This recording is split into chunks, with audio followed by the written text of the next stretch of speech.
প্রথমেই আপনাদের বলি চলতি সপ্তাহের লিডিং মোস্ট হিরো টাইপের খবরটা। আপাতত পশ্চিমবঙ্গের সমস্ত মানুষের বাড়িতে ফ্রিজ খুললেই পাওয়া যাচ্ছে মাছ। মাছের আকাল আর নেই। মাছের আড়ত এবং মাছের বাজারে বিপুল পরিমাণে পাওয়া যাচ্ছে টাটকা মাছ। বিশেষজ্ঞরা মনে করছেন এসব যে সম্ভব হয়েছে তার পিছনে কারণ একটাই, গ্রেফতার হয়েছেন ভাঙড়ের সবথেকে বড় ইনফ্লুয়েন্সার শওকত মোল্লা। কেন্দ্রীয় তদন্তকারী সংস্থা এনআইএর হাতে গ্রেফতার হয়েছেন তিনি। তবে এই বিষয়ে আরাবুল ইসলামের কোনো প্রতিক্রিয়া এখনও পর্যন্ত পাওয়া যায়নি।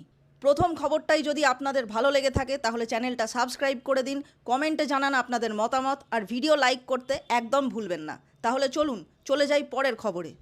আমাদের বাড়িতে খুবই কষ্ট করে জোগাড় করতে হচ্ছে ডিম, কারণ বাজারে চলছে ডিমের আকাল। বিশ্বস্ত সূত্রে জানতে পেরেছি যে আমার বিশ্বস্ত সূত্রটি খুব একটা বিশ্বস্ত নয়, কারণ ডিমের আকাল যে বাজারে চলছে এই খবরটা সে শুধু আমাকে নয় সবাইকে দিয়েছে, তাই সবাই ব্যাপারটা আগে থেকেই জানে। কিন্তু বাজারে কেন খুব একটা ডিম পাওয়া যাচ্ছে না, এই প্রশ্নের উত্তরে বিশেষজ্ঞরা জানিয়েছেন এতদিন ডিম শোভা পেত শুধুমাত্র পাউরুটিতে, কিন্তু এখন শোভা পাচ্ছে বেশ কিছু মানুষের শরীরেও। প্রসঙ্গত, এই মানুষের শরীরে ডিমকারি ট্রেন্ড শুরু হয়েছে অভিষেক বন্দ্যোপাধ্যায়ের হাত ধরে।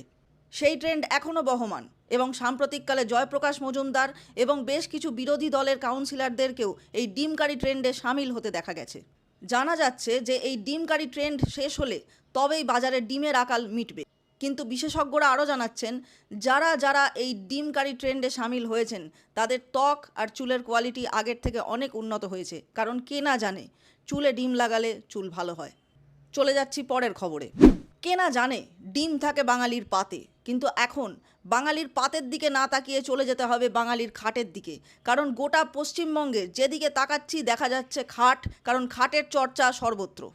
পশ্চিমবঙ্গে রাজনৈতিক পালাবদলের পর আমরা দেখতে পাচ্ছি যে এই রাজ্যে কাষ্ঠশিল্প আসলে অনেক উন্নতি করেছিল, কিন্তু সেই উন্নতি গোপন থাকায় এ বিষয়ে আমরা কিছুই জানতে পারিনি। কারণ এই কাষ্ঠশিল্পের দৌলতেই বিভিন্ন জায়গায় যেখানে থাকার কথা নয় সেখানেও পৌঁছে গিয়েছিল খাট। খানা তল্লাশি ধরপাকড় শুরু হতেই নজরে আসছে বিভিন্ন জায়গায় শুধু খাট আর খাট। স্কুলে খাট, কলেজে খাট, পার্টি অফিসে খাট, ক্লাবে খাট, বাট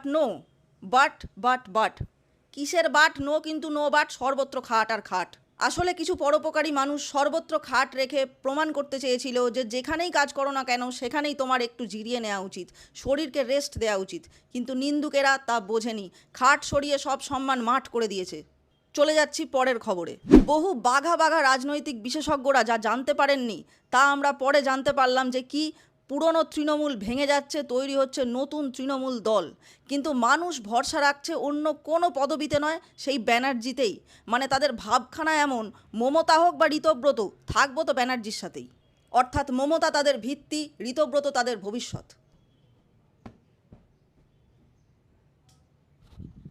বিছানা করার সময় বালিশ ফোলানো আমার বহুদিনের অভ্যাস, এর সঙ্গে খবরটার কোনো সম্পর্ক নেই।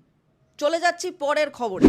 মেসি কাণ্ডের পর অরূপ বিশ্বাস মানুষের প্রচুর গালাগালি খেয়েছেন, আর তার ভাই স্বরূপ বিশ্বাস অ্যারেস্ট খেয়েছেন রাজনৈতিক পালাবদলের পর। তবে এই বিষয়ে বায়রন বিশ্বাস কি বলছেন তা আমরা আমাদের প্রতিনিধির থেকে জেনে নেব। হ্যাঁ, কি আমাদের প্রতিনিধি, আমাদের সাংবাদিক জানাচ্ছেন যে বায়রন বিশ্বাস প্রতিক্রিয়া দিতে চাইছেন না, কারণ তিনি এখনও তার জয় সেলিব্রেট করছেন। এই ছিল এই সপ্তাহের বিশেষ খবর, যা আমি আপনাদেরকে আরেকবার ঝালিয়ে দিলাম। নতুন এপিসোড নিয়ে আবার চলে আসবো, সঙ্গে থাকবে বিশেষ খবর। চ্যানেলটা অবশ্যই সাবস্ক্রাইব করে দিন, ভিডিও লাইক করতে ভুলবেন না, আর কমেন্টে জানান আপনার মতামত, কারণ আপনার মতামত সবথেকে বেশি গুরুত্বপূর্ণ।